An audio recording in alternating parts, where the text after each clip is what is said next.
Olá pessoal, aqui é o Velgas. Hoje é dia 27 de março de 2025.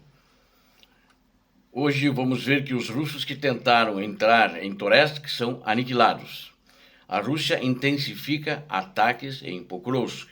E a Rússia atacou 8 vezes instalações de energia da Ucrânia agora recentemente, inclusive durante o cessar-fogo.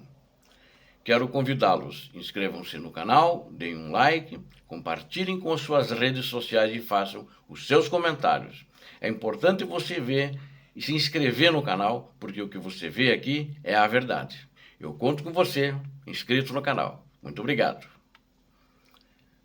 Os russos que tentaram entrar na zona industrial da cidade de Pokrovsk foram emboscados pelo exército ucraniano e foram todos destruídos. E isso aconteceu agora na data de ontem. Eles tentaram 19 vezes a direção de Toretsk, e não só Toretsk, eles atacaram algumas vilas próximas, a vila de Dashny, Krimsky e Diriivka, todas sem sucesso, tendo inúmeras baixas.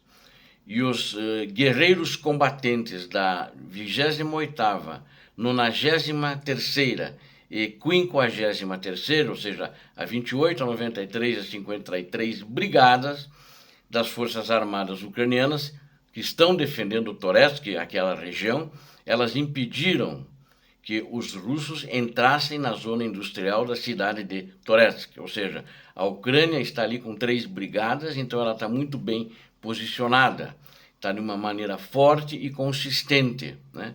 E eles tentaram entrar na região oriental de Donetsk. E eles estão com uma posição muito fortalecida. E eles, depois, principalmente, que eles expulsaram os russos de dentro da cidade, da parte que eles ocupavam. E os russos que estavam avançando, tentando entrar novamente, fazendo infiltração em pequenos grupos, eles foram interceptados por drones, primeiramente, de uma unidade dessa divisão que está ali, fazendo dessas 3 brigadas que pertencem à mesma divisão, eu não me lembro o número da divisão, do exército ucraniano, e eles queriam avançar, mas os drones os alvejaram, né? E mais tarde, eles tentaram entrar em alguns destroços de edificações ali na região, mas foram aí destruídos por fogo de armas automáticas, ou seja, armas de infantaria, ou seja, a infantaria ucraniana que deu combate ali bem próximo, quase num corpo a corpo com os russos e eliminando todos. Na realidade, sobrou um pequeno grupo que eles deram voz de, não é uma voz de prisão, mas pediram se eles querem se render, que a Ucrânia aceitaria a rendição deles. Eles responderam com fogo, e o resultado foi que também a Ucrânia tirou, eles não conseguiram alvejar nenhum soldado ucraniano nesta situação, e a Ucrânia então acabou destruindo, aniquilando definitivamente todo o contingente russo que tentou entrar de volta para começar a reconquistar Toretsk. E então, o final para os russos aí não foi um final feliz. Para os ucranianos foi, porque eles mantiveram as posições, né? Enquanto isso, a Rússia está intensificando os ataques na direção de Pokrovsk e das suas vilas na linha de defesa ali. Mas quero citar antes os confrontos no teatro de operações, né, que aconteceram em todo o teatro de operações, nas diversas linhas de frente, nas diversas províncias, vilas e cidades, né? Porque não dá para considerar tudo como uma linha de frente. Você pode até dizer genericamente, mas, por exemplo, em Kherson é uma linha de frente, é um comando que tem, né? que está defendendo, e os russos também. Não é o mesmo exército, mas não é a mesma tropa, são tropas diferentes. Em Donetsk também tem um outro contingente, em diversas áreas. Pokrovsk é uma tropa, Toretsk é outra tropa, Chasiv Yar é outra tropa, e assim sucessivamente. Então, em todo o teatro de operações, mais de 1.200 quilômetros, ou seja, aproximadamente entre 1.200 a 1.300 quilômetros, a Rússia ela provocou, tentou avançar para furar as defesas ucranianas 208 vezes. Você veja como aumentou em relação aos dias passados, que era em menos que 100, ontem já chegou a 183 e hoje ontem chegou a 183 e ontem a 208 confrontos, ou seja, e a maioria deles onde? Justamente na direção de Pokrovsk, né? Onde eles tentaram entrar, furar essa linha de defesa, não conseguiram, apesar dos ataques muito grandes e intensos, eles fizeram 87 ataques na direção de Pokrovsk, todos sem sucesso. Foram todos repelidos, embora quero fazer uma análise, uma observação minha, que isso pode ser perigoso, ou seja, a Ucrânia tem que ter uma munição muito grande quantidade ali, não pode faltar momentaneamente, tem que estar próxima essa munição, porque como eles continuam usando as suas táticas de moedor de carne, que eles chamam, nós chamamos buchas de canhão, e eles poderão, no momento, entrar. Eles vão avançando, vão morrendo, já vem outra onda atrás, morre, mas eles vão avançando, conseguem alguns metros à frente, assim podem chegar até a essas posições, que foi como eles tomaram Vuhledar há meses atrás.